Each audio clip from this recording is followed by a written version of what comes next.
आपण पाहत आहात सांगली लाईव्ह, आपला जिल्हा आपली बातमी. शिराळ्यामध्ये यंदा नागपंचमी मोठ्या उत्साहात साजरी होत आहे. यंदाच्या नागपंचमी उत्सवानिमित्तानं शिराळकरांना दुर्मिळ पांढऱ्या नागाचं दर्शन झाले आहे.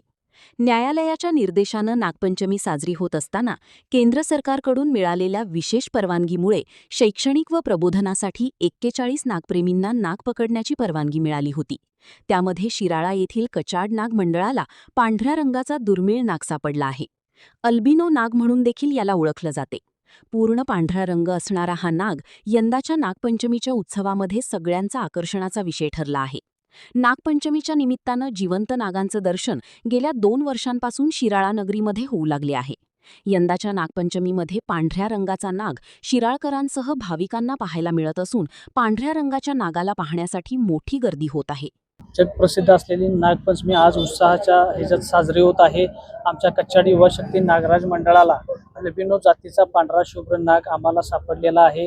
ह्या नागाचं वैशिष्ट्य असं आहे की शेकडो वर्ष झालं आमच्या इथं नागपंचमी साजरी केली जाते, पण पांढरा शुभ्र नाग हा दुर्मिळ पद्धतीचा नाग पहिल्यांदाच आम्हाला इथं सापडलेला आहे. आणि या नागाची माहिती आम्ही शैक्षणिक पर्पजसाठी याचा माहिती देऊन लोकांच्यात प्रबोधन करण्याचा या माध्यमातून प्रयत्न करतोय.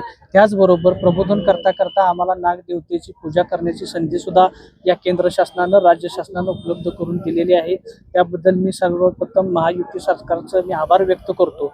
आणि ह्या नागाबद्दल जेवढी काय प्रबोधन करता येईल ते आमच्या मंडळाच्या वतीनं आम्ही करणार. वैशिष्ट्य नागाचं वैशिष्ट्य असं आहे की हा दुर्मिळ पद्धतीचा अतिशय पांढरा शुभ्र नाग आहे. हा कित्येक म्हणजे लाखाच्या संख्येत एक म्हणजे दुर्मिळच असा भेटतो. त्या पद्धतीचा नाग आम्हाला इथं सापडलेला आहे.